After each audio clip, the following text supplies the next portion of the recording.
একটা ঐতিহাসিক ভুল আমার হয়েছিল। মমতা বন্দ্যোপাধ্যায়ের মতো একটা মিথ্যাচারী মহিলা তার উপরে নির্ভর করা।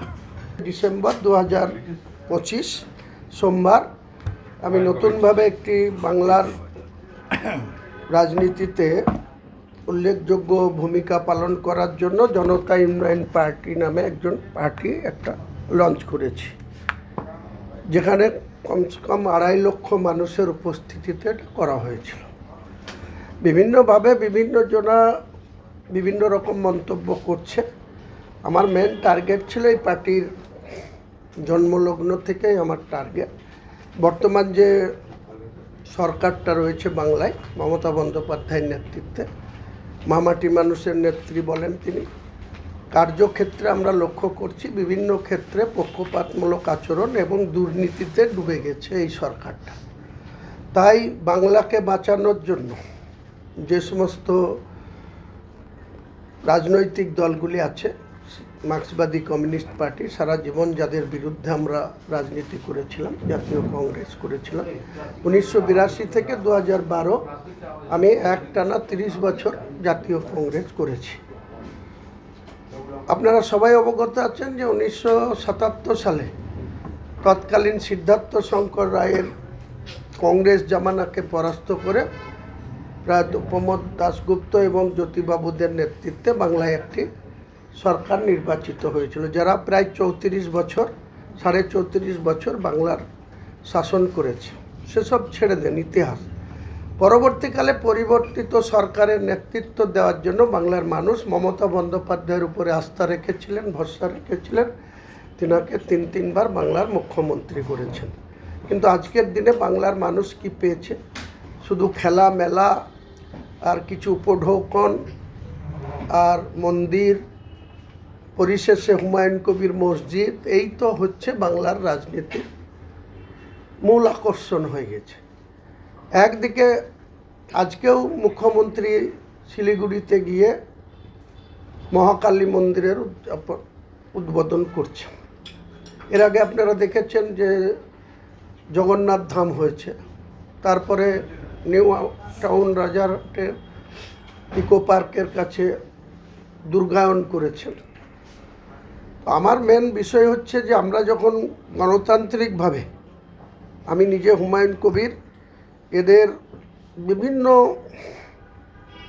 অনুন্নয়নমূলক কাজ বা রাজ্যের ক্ষমতায় বসে পক্ষপাতমূলক আচরণ, বিশেষ করে মুসলিম সম্প্রদায়ের সঙ্গে মিথ্যাচার করা, মুসলিম সম্প্রদায়ের সঙ্গে প্রতি পদে পদে তাদের ভোট নিয়ে তাদেরকে অবহেলা করা, অবজ্ঞা করা, এবং সর্বোপরি আপনারা জানেন যে রাজ্য মন্ত্রিসভার দুজন সদস্য পার্থ চট্টোপাধ্যায় এবং জ্যোতিপ্র মল্লিক তারা জেল খেটেছেন।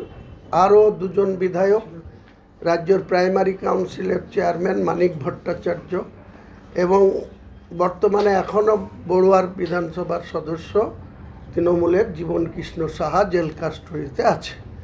2 বছরেরও বেশি সময় মানিক ভট্টাচার্য নিজে এবং তার স্ত্রী, তার পুত্র তারা জেলে গিয়েছিল। এছাড়াও সরকারি আধিকারিকদের অনেকেই, শান্তিময় সিনহা থেকে শুরু করে সুবীরেশ ভট্টাচার্য, কালীঘাটের কাকু সুজয় কৃষ্ণ ভদ্র, তারা কখনো কখনো ইডি সিবিআইয়ের তদন্তের মুখে পড়ে, কখনো রাজ্যের মন্ত্রিসভার ফিয়াদ হাকিম সহ, প্রায়ত সুব্রত মুখোপাধ্যায় সহ 4জন অ্যারেস্ট হয়েছিল। আপনারা জানেন মুখ্যমন্ত্রী কিভাবে তাদের সহায়তা দিয়ে তাদের বাইরে রেখেছেন, বা তিনি মারা গিয়েছেন সুব্রতবাবু, কিন্তু বাকিরা এখানে ক্ষমতায় আছেন।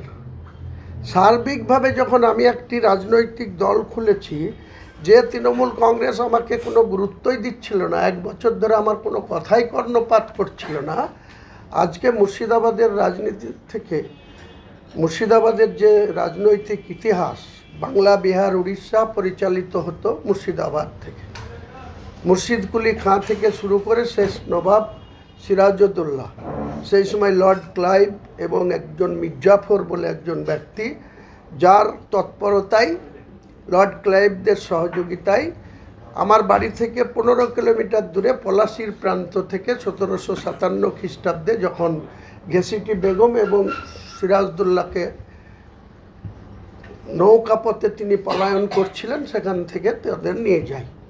লর্ড ক্লাইভের কোনো ইচ্ছা ছিল না নবাব সিরাজদৌল্লাকে গদিচ্যুত করার উদ্দেশ্যে তাকে ধরা হয়েছিল, কিন্তু তাকে খুন করে দেওয়ার কোনো ইচ্ছা ছিল না। কিন্তু সেই সময়কার আজও যিনি মির্জাফর খ্যাত মির্জাফর নামে আছে, সেই মির্জাফরের বড় ছেলে মিরন নবাব সিরাজউদ্দৌলাকে তার শিরচ্ছেদ করে দেয়। 2.5 দিন ধরে তার মাথা বা পাওয়া যায়নি। পরবর্তীকালে 2.5 দিন পরে তার খুঁজে তার কবরস্থ করা হয়। আজও সেখানে আমার বাড়ির কাছে ওপারে মীরমদনের কবর আছে এবং সিরাজদৌল্লাদের আছে, ঘেসিটি বেগম আছে। অনেক ইতিহাস মুর্শিদাবাদে জড়িয়ে আছে। আমি যখন মুর্শিদাবাদের একজন কৃষক পরিবারে জন্মগ্রহণ করে প্রায় 43 বছর রাজনীতির ক্যারিয়ারে 30 বছর একটানা কংগ্রেস করেছি, পরবর্তীকালে এই মমতা বন্দ্যোপাধ্যায় এর উপরে আস্থা রেখে 20শে নভেম্বর 2012 একটা ঐতিহাসিক ভুল আমার হয়েছিল। মমতা বন্দ্যোপাধ্যায়ের মতো একটা মিথ্যাচারী মহিলা তার উপরে নির্ভর করা। তারপরে অনেক কিছু জল গড়িয়ে গিয়েছে, আমাকে আবার কংগ্রেসে ব্যাক করতে বাধ্য করেছে, 6 বছরের জন্য বহিষ্কার করেছে।